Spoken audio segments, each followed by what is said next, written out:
എല്ലാവർക്കും നമസ്കാരം. റോഷ്നി സൂഡാൻലൈഫിന്റെ മറ്റൊരു വീഡിയോയിലേക്ക് ഏവർക്കും സ്വാഗതം. ഇന്നത്തെ പ്രത്യേകത എല്ലാവർക്കും അറിയാമായിരിക്കുമല്ലോ, ഇന്ന് അത്തമാണ്. അതുകൊണ്ട് തന്നെ നമ്മുടെ ചാനൽ, അതായത് റോഷ്നി സൂഡാൻലൈഫ്, നിങ്ങളുടെ മുൻപിലേക്ക് ഓണം സദ്യ സീരീസുമായിട്ട് എത്തുകയാണ്. നീണ്ട 10 ദിവസത്തെ നമ്മുടെ വീഡിയോസ്, അതായത് നമ്മൾ സദ്യ റെസിപ്പീസ് 10 ദിവസം തുടർച്ചയായിട്ട് ചെയ്യാൻ പോവുകയാണ്. അപ്പം നമ്മൾ ഉദ്ദേശിച്ചിരിക്കുന്നത്, ഇപ്പം ആദ്യമായിട്ടൊരു സദ്യ ചെയ്യാൻ ഉദ്ദേശിക്കുന്ന ആൾക്കാർ, ഇപ്പം കല്യാണം കഴിഞ്ഞിട്ട് ഹസ്ബൻഡിന് സദ്യ വെച്ച് കൊടുക്കണമെന്നൊക്കെ കുറച്ച് പേരെങ്കിലും ആഗ്രഹിക്കുന്നുണ്ടാവില്ലേ. അപ്പം അങ്ങനെ ആയിട്ടുള്ള ആൾക്കാർ, ഇപ്പം ബാച്ചിലേഴ്സ് ആയിട്ടുള്ളവർ, ഇപ്പം സദ്യ വെക്കാൻ അറിയാൻ മേലാത്ത ആൾക്കാരെയാണ് നമ്മൾ പ്രത്യേകിച്ച് കോൺസെൻട്രേറ്റ് ചെയ്യുന്നത്. അപ്പോൾ അവർക്ക് എങ്ങനെ പെട്ടെന്ന് കുറച്ച് കറികൾ ഉണ്ടാക്കാമെന്നാണ് ഞാനിന്ന് കാണിക്കാൻ പോകുന്നത്. അപ്പോൾ അതുപോലെ തന്നെ ഇപ്പം കോവിഡ് ആണ്, അതുപോലെ തന്നെ മഴയുടെ ബുദ്ധിമുട്ടുകൾ കാണും, അങ്ങനെ ഒരുപാട് പ്രശ്നങ്ങൾ കാണും നമുക്ക്. എന്നാലും നമ്മൾ മലയാളികൾ എന്തൊക്കെ പ്രശ്നം ഉണ്ടെങ്കിലും ഓണം ഒരു ചെറിയ രീതിയിലെങ്കിലും ആഘോഷിക്കാതിരിക്കത്തില്ല അല്ലേ. അപ്പം വീട്ടിലാണെങ്കിലും അത്യാവശ്യം വീട്ടിൽ ചെറിയ സദ്യയൊക്കെ ഒരുക്കി നമ്മൾ എങ്ങനെയെങ്കിലും ഒരു ചെറിയ ഓണമൊക്കെ ആഘോഷിക്കും. അപ്പം അതുകൊണ്ട് തന്നെ ഒരുപാട് വലിയ സദ്യ വിഭവങ്ങളൊന്നും അല്ല, നമ്മുടെ വീട്ടിലുണ്ടാക്കാൻ പറ്റുന്ന ചെറിയ ചെറിയ കാര്യങ്ങളൊക്കെ വെച്ചിട്ട് ചെയ്യുന്ന സദ്യയുടെ ചെറിയ ചെറിയ വിഭവങ്ങളാണ് ഞാനിത് കാണിക്കാൻ പോകുന്നത്. അപ്പോൾ ഇന്ന് സ്റ്റാർട്ടിംഗ് ഡേ ആണ്, നമ്മുടെ അത്തമാണ്. അപ്പോൾ അതുകൊണ്ട് തന്നെ ഒരുപാട് കോംപ്ലിക്കേഷൻ ഒന്നും ഇല്ലാത്ത ഒരു റെസിപ്പി ആയിക്കോട്ടെ എന്ന് കരുതി നമ്മുടെ പരിപ്പ് കറിയാണ് ഞാനിന്ന് വെക്കാൻ പോകുന്നത്. അപ്പം നമ്മുടെ പരിപ്പെന്ന് പറയുന്നത് സദ്യയിലെ മെയിൻ ഒരു ഐറ്റം ആണല്ലേ, പരിപ്പില്ലാതെ എന്ത് സദ്യ അല്ലേ. അതുകൊണ്ട് തന്നെ ഞാൻ പരിപ്പ് കറിയാണ് ഇന്ന് സ്റ്റാർട്ട് ചെയ്യാൻ പോകുന്നത്. അപ്പം നമുക്ക് ഒട്ടും വൈകണ്ട, എങ്ങനെയാണ് നമ്മുടെ പരിപ്പ് കറി ഉണ്ടാക്കുന്നത് നോക്കാം.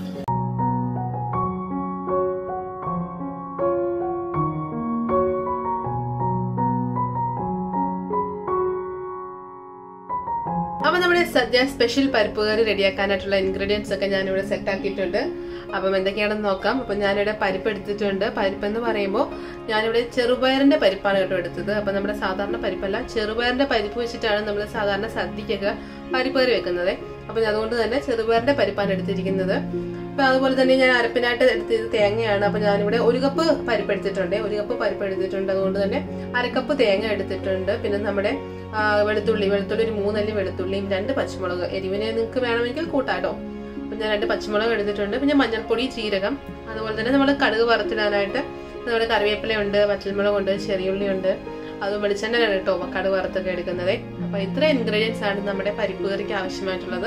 അപ്പൊ നമുക്ക് എങ്ങനെയാണ് റെഡിയാക്കി എടുക്കുന്നത് നോക്കാം. അപ്പൊ നമ്മുടെ പരിപ്പ് കറി റെഡിയാക്കാനുള്ള ഫസ്റ്റ് സ്റ്റെപ്പ് എന്ന് വെച്ചാൽ നമ്മുടെ ചെറുപയറിന്റെ പരിപ്പിനെ നന്നായിട്ടൊന്ന് റോസ്റ്റ് ചെയ്തെടുക്കണം. അപ്പൊ നല്ല ചുമന്ന കളർ വരുന്നിടം വരെ, കരിഞ്ഞു പോകരുത്, നല്ല ചുമപ്പ് കളർ വരുന്നിടം വരെ നമുക്ക് നന്നായിട്ട് റോസ്റ്റ് ചെയ്യണം. അതിനായിട്ട് ഞാനൊരു പാൻ വെച്ചിട്ടുണ്ട് കേട്ടോ, ഗ്യാസ് സ്റ്റൗവിലൂടെ ഒരു പാൻ വെച്ചിട്ടുണ്ട്. നമ്മുടെ പാൻ നന്നായിട്ട് ചൂടായിട്ടുണ്ട്. നമ്മുടെ പരിപ്പ് ചേർത്ത് കൊടുക്കാം.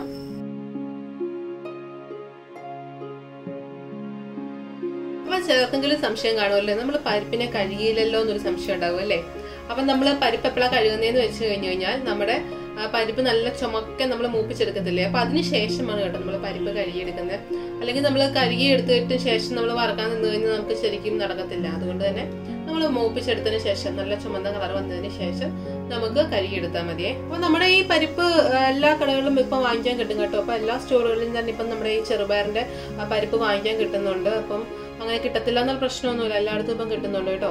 അപ്പൊ നമ്മുടെ ചെറുപയർ പരിപ്പ് ഇവിടെ നന്നായിട്ട് നല്ല ചുവന്ന കളറിലായിട്ടുണ്ട്. അതിനർത്ഥം നന്നായിട്ട് മൂത്തിട്ടുണ്ട്. അപ്പൊ ഒരുപാട് കരിക്കാൻ നിൽക്കേണ്ട. ഇപ്പൊ ഈ ഒരു കളറായി കഴിയുമ്പോൾ നമുക്ക് ഫ്ലെയിം ഓഫ് ചെയ്യാം. അപ്പൊ ഇനി നമുക്ക് നമ്മുടെ ചെറുപയറിന്റെ പരിപ്പിനെ നന്നായിട്ട് കഴുകിയെടുക്കാം. അപ്പൊ നമ്മുടെ ചെറുപയറിന്റെ പരിപ്പ് കഴുകി ഞാനിപ്പോ കുക്കറിനകത്ത് ആക്കിയിട്ടുണ്ട്. അപ്പൊ ഞാൻ കുറച്ച് വെള്ളമൊക്കെ ഒഴിച്ചിട്ടുണ്ട്, വേവാൻ ആവശ്യമായ വെള്ളമൊക്കെ ഒഴിച്ചിട്ടുണ്ട്. അപ്പൊ നമുക്ക് അടച്ചു വെച്ച് നന്നായിട്ട് വേവിച്ചെടുക്കാം. അപ്പൊ നമ്മുടെ പരിപ്പ് ഞാൻ വേവാനായിട്ട് വെച്ചിട്ടുണ്ട്. അപ്പം ആ സമയത്ത് നമുക്ക് അരപ്പ് റെഡിയാക്കി എടുക്കാം.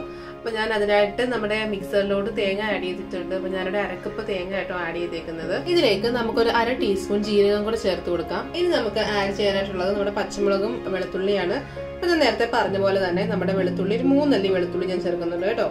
ഞാനൊരു 3 അല്ലി വെളുത്തുള്ളി ചേർത്ത് കൊടുക്കുന്നുണ്ട്. ഇനി നമ്മുടെ പച്ചമുളകാണ്. അപ്പൊ നിങ്ങളുടെ എരിവിനനുസരിച്ച് പച്ചമുളക് ചേർത്ത് കൊടുക്കാം കേട്ടോ. അപ്പൊ ഇവിടെ മോനൊക്കെ ഉള്ളതുകൊണ്ടാണ് കേട്ടോ ഞാൻ പച്ചമുളക് 2 ചേർക്കുന്നുള്ളൂ. അപ്പൊ അവനധികം എരിവൊന്നും വേണ്ടാത്തതുകൊണ്ട് ഞാൻ 2 പച്ചമുളക് ചേർക്കുന്നുള്ളൂ. അപ്പൊ നിങ്ങൾക്ക് എരിവ് കൂടുതൽ വേണമെന്നുണ്ടെങ്കിൽ അതനുസരിച്ച് കൂട്ടിയിട്ടോണേ. അപ്പൊ ഞാനൊരു 2 പച്ചമുളക് ചേർത്ത് കൊടുക്കുന്നുണ്ട്. ഇനി ഇതിലേക്ക് ഞാനൊരു 1/4 ടീസ്പൂൺ മഞ്ഞൾപ്പൊടിയും കൂടെ ആഡ് ചെയ്യുന്നുണ്ട്. നമ്മൾ പരിപ്പ് വേവിച്ചപ്പോൾ മഞ്ഞൾപ്പൊടി ഒന്നും ഇട്ടില്ലല്ലോ.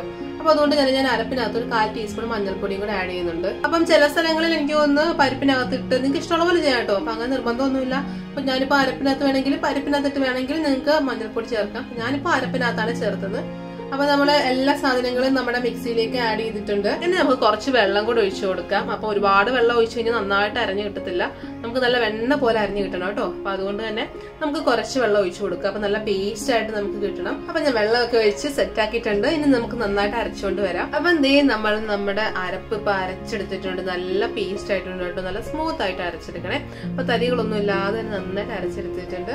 അപ്പൊ നമ്മുടെ പരിപ്പ് വെന്ത് കഴിയുമ്പോൾ നമുക്ക് നമ്മുടെ അരപ്പ് പരിപ്പിലേക്ക് ചേർത്ത് കൊടുക്കാം. അപ്പൊ നമ്മുടെ പരിപ്പ് ഇവിടെ വെന്തിട്ടുണ്ട്. അപ്പൊ നമുക്കൊന്ന് നന്നായിട്ടൊന്ന് മിക്സ് ചെയ്ത് നോക്കാം. അപ്പൊ നമ്മുടെ പരിപ്പൊക്കെ നന്നായിട്ട് ഉടച്ചിട്ടുണ്ട്. അപ്പൊ നിങ്ങൾക്ക് വേണമെങ്കിൽ നമ്മൾ കുക്കറിൽ തന്നെ വെച്ച് വേണമെങ്കിലും കറിയാക്കി എടുക്കാം. അതല്ല ഇനി വേറെ ഏതെങ്കിലും ഒരു പാത്രം, അതിൽ ചട്ടിയോ കടായിയോ അങ്ങനെ എന്തെങ്കിലും വേറെ പാനോ എന്തെങ്കിലും ചെയ്യണമെന്നുണ്ടെങ്കിൽ അങ്ങനെ വേണം ചെയ്യാം. അപ്പൊ ഞാനിപ്പോ നമ്മുടെ ഈ വെന്ത പരിപ്പിനെ ഞാനൊരു കടായിലോട്ട് മാറ്റുന്നുണ്ട് കേട്ടോ. അപ്പൊ നമുക്ക് ഇതിനെ ഒരു കടായിലോട്ട് മാറ്റാം. അപ്പൊ ഞാൻ നമ്മുടെ പരിപ്പ് ഒരു കടായിലോട്ട് മാറ്റിയിട്ടുണ്ട്. അപ്പം അതുപോലെ തന്നെ കുറച്ച് വെള്ളം കൂടെ ഞാൻ കൂടുതൽ ഒഴിച്ചിട്ടുണ്ട്. നന്നായിട്ടൊന്ന് ഇളക്കി കൊടുക്കാം. അപ്പൊ പരിപ്പ് കറിക്ക് ഓരോരുത്തർക്കും ഓരോ രീതിയിലുള്ള കുറുക്ക് കട്ടിയാണ് ഇഷ്ടം അല്ലേ. അപ്പം ചിലർക്ക് നല്ല കട്ടി പരിപ്പാണ് ഇഷ്ടം, അതുപോലെ ചിലർക്ക് കുറച്ച് ലൂസായിട്ടിരിക്കുന്ന പരിപ്പാണ് ഇഷ്ടം. അപ്പൊ അതിനനുസരിച്ച് വെള്ളം നിങ്ങൾ ബാലൻസ് ചെയ്ത് ഒഴിച്ചേക്കണേ. ഇനി നമുക്ക് ചേർക്കാനുള്ളത് നമ്മുടെ തേങ്ങ അരച്ചു വെച്ചിരിക്കുന്നതാണ്. അപ്പൊ നമ്മുടെ പരിപ്പിലേക്ക് നമ്മൾ തേങ്ങ അരച്ചു വെച്ചിരിക്കില്ലേ, അത് ചേർത്ത് കൊടുക്കാം.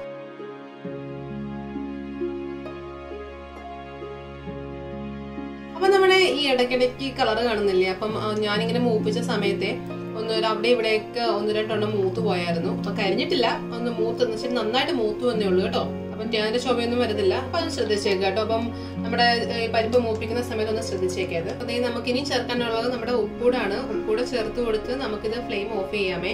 അങ്ങനെ ഞാൻ ഉപ്പൊക്കെ ചേർത്ത് നന്നായിട്ട് ഇളക്കിയിട്ടുണ്ട്. അപ്പൊ നിങ്ങൾ തള വരാൻ തുടങ്ങുന്നുണ്ട്. അപ്പം ഒരുപാട് തിളക്കണ്ട കേട്ടോ, കാര്യം നമ്മൾ തേങ്ങ അരച്ചത് ഒരുപാട് തിളപ്പിക്കത്തില്ലല്ലോ. അങ്ങനെ നമുക്ക് നമ്മുടെ പരിപ്പ് റെഡി ആയിട്ടുണ്ട്. ഇനി നമുക്ക് ഇതിലേക്ക് കടുക് വറുത്തൊഴിച്ചാൽ മാത്രം മതിയേ. അപ്പൊ നമുക്ക് കടുക് വറുത്തെടുക്കാനായിട്ട് ഞാൻ ചെറിയ പാൻ, ചെറിയ കടായി പോലത്തെ നമ്മുടെ കടുക് വറുക്കുന്നത് ചെറുതായിട്ട് വെച്ചിട്ടുണ്ട്. അപ്പൊ നമ്മൾ ചൂടായിട്ടുണ്ട് കേട്ടോ. നമുക്ക് അതിലേക്ക് നമ്മുടെ വെളിച്ചെണ്ണ ഒഴിച്ചു കൊടുക്കാം. ഞാനൊരു 2 ടേബിൾ സ്പൂൺ വെളിച്ചെണ്ണ ഒഴിച്ചിട്ടുണ്ട്. ഇതിലേക്ക് നമുക്ക് കടുക് ചേർത്ത് കൊടുക്കാം. ഇനി നമ്മുടെ വറ്റൽമുളക് കൂടെ ചേർത്ത് കൊടുക്കാം. അതുപോലെ നമ്മുടെ ചെറിയുള്ളി. ഇനി നമുക്ക് നമ്മുടെ കറിവേപ്പിലയും കൂടെ ആഡ് ചെയ്ത് കൊടുക്കാം. ഇനി നമുക്ക് നമ്മുടെ പരിപ്പ് കറിയിലേക്ക് നമ്മൾ കടുക് വറുത്തൊഴിക്കാം. അപ്പൊ നമ്മൾ കടുക് വറുത്ത് ഒഴിച്ചിട്ടുണ്ട്. നമുക്ക് നന്നായിട്ടൊന്ന് മിക്സ് ചെയ്ത് കൊടുക്കാം.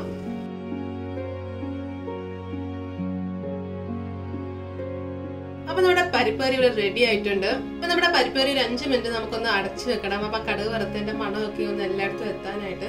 അപ്പൊ നമ്മൾ ലാസ്റ്റ് കടുക് വറുത്തൊഴിക്കുന്ന എല്ലാ കറികളും അങ്ങനെ അടച്ചു വെച്ച് കഴിഞ്ഞാൽ നമ്മുടെ കറികളുടെ എല്ലാ ഭാഗത്തേക്കും ആ മണമൊക്കെ എത്താൻ സഹായിക്കും. അപ്പൊ അടച്ചു വെച്ചതിന് ശേഷം നമുക്ക് സെർവിംഗ് പ്ലേറ്റിലോട്ട് മാറ്റാം. അപ്പൊ നമ്മുടെ പരിപ്പ് കറി ഞാനൊരു സെർവിംഗ് പ്ലേറ്റിലോട്ട് മാറ്റിയിട്ടുണ്ട്. അപ്പൊ ഞാൻ പറഞ്ഞ കാര്യം ശ്രദ്ധിക്കണേ. അപ്പൊ നമ്മുടെ പരിപ്പ് മൂപ്പിച്ചെടുക്കുന്ന സമയത്തുണ്ടല്ലോ, അപ്പൊ ഒരുപാട് അങ്ങ് ചുമക്കാതിരിക്കാൻ ശ്രദ്ധിക്കണം. അപ്പൊ എനിക്കിപ്പോ അവിടെ ഇവിടേക്കൊന്നും ചുമന്നിട്ടുണ്ട്. അപ്പൊ നമ്മുടെ പരിപ്പ് കറിയുടെ കളർ കുറച്ചങ്ങോട്ട് മാറാൻ സാധ്യതയുണ്ട്. അപ്പൊ അതൊന്നും എല്ലാവരും ശ്രദ്ധിച്ചോണം. അപ്പം ഇത്രയൊക്കെ ശ്രദ്ധിച്ചാൽ മതി. വളരെ പെട്ടെന്ന് നടക്കാൻ പറ്റുന്ന കറിയാണ് കേട്ടോ. അപ്പം നമുക്ക് വീട്ടിലിനി സദ്യക്ക് കുറച്ചു പേരെങ്കിലും നമ്മുടെ ഈ പരിപ്പ് കറി ഉണ്ടാക്കുമെന്ന് ഞാൻ പ്രതീക്ഷിക്കുന്നു. അപ്പൊ ഞാൻ നേരത്തെ പറഞ്ഞ പോലെ ഇന്ന് അത്തമാണ്. അപ്പം അത്തത്തിന്റെ പ്രത്യേകത ആർക്കെങ്കിലൊക്കെ അറിയാമോ? കുറച്ചു പേർക്കൊക്കെ അറിയാമായിരിക്കും. അപ്പൊ ഇന്നാണ് അത്തച്ചമയം എന്ന പരിപാടി നടക്കുന്നത്. അപ്പൊ അത്തച്ചമയം എന്ന് വെച്ച് കഴിഞ്ഞാൽ എറണാകുളം സൈഡിലുള്ളവർക്ക്, പ്രത്യേകിച്ച് തൃപ്പൂണിത്തുറ ഉള്ളവർക്കൊക്കെ അറിയാമായിരിക്കും. കാര്യം എന്ന് വെച്ച് കഴിഞ്ഞാൽ അവിടെ വെച്ചിട്ടാണ് അത്തച്ചമയം നടക്കുന്നത്. അപ്പം മാവേലിയെ വരവേൽക്കാനായിട്ട് 10 ദിവസം കൂടല്ലേ ഉള്ളൂ നമ്മുടെ തിരുവോണത്തിന്. അപ്പൊ അതുകൊണ്ട് തന്നെ അവരൊരു ഫംഗ്ഷൻ അവിടെ അറേഞ്ച് ചെയ്യുന്നതാണ് അത്തച്ചമയം. എന്തുകൊണ്ടാണ് അത്തച്ചമയം അവിടെ നടക്കുന്നതെന്ന് വെച്ച് കഴിഞ്ഞാൽ മാവേലി പാതാളത്തിലേക്ക് ചവിട്ടി താഴ്ത്തപ്പെട്ടത് അവിടെ വെച്ചിട്ടെന്നാണ് പുരാണങ്ങൾ പറയുന്നത്. അതുകൊണ്ടാണ് ആ ഏരിയയിലുള്ള ആൾക്കാർ, തൃപ്പൂണിത്തുറ ഭാഗത്തുള്ള ആൾക്കാർ അത്തച്ചമയം ആഘോഷിക്കുന്നത്. അത് മാത്രമല്ല, നമ്മൾ അത്തപ്പൂക്കളം ഇട്ട് തുടങ്ങുന്നതും അന്ന് തന്നെയാണ് കേട്ടോ. അത്തത്തിന്റെ അന്നാണ് നമ്മൾ അത്തപ്പൂക്കളം സ്റ്റാർട്ട് ചെയ്യുന്നത്. അത് നമ്മൾ ആദ്യം ഒറ്റ ലെയർ നമ്മുടെ പൂക്കളമേ കാണത്തുള്ളൂ. അത് പതുക്കെ നമുക്ക് ഓരോ ദിവസം ചെല്ലുന്തോറും കൂടി തിരുവോണത്തിന്റെ അന്നാണ് നമുക്ക് ഏറ്റവും വലിയ അത്തപ്പൂക്കളം കിട്ടുന്നത്. അപ്പൊ 10 ലെയറുള്ള വലിയ അത്തപ്പൂക്കളമായിരിക്കും നമ്മൾ തിരുവോണത്തിന്റെ അന്ന് ഇടുന്നത്.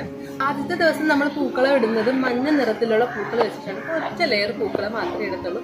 അപ്പൊ ഇതൊക്കെയാണ് നമ്മുടെ അത്തത്തിന്റെ പ്രത്യേകതകൾ എന്ന് പറയുന്നത്. ഈ 10 ദിവസത്തിലേക്ക് ഓണത്തിന് വരവേൽക്കാനായിട്ട് നമ്മുടെ മലയാളികൾ, ലോകമെമ്പാടുമുള്ള എല്ലാ മലയാളികളും ഒരുങ്ങുന്ന ദിവസമാണ് അത്തം. അപ്പൊ ഇന്നത്തെ വിശേഷങ്ങൾ ഇത്രയൊക്കെ ഉള്ളൂ. അടുത്ത വീഡിയോയിൽ നാളെ കാണാം. അതുവരെ ബൈ, ടേക്ക് കെയർ. രുചിയുടെ വർണ്ണങ്ങൾ നിങ്ങളുടെ മനസ്സ് നിറയ്ക്കട്ടെ. സ്നേഹത്തോടെ റോഷ്നി ഫുഡ് ആൻഡ് ലൈഫ്.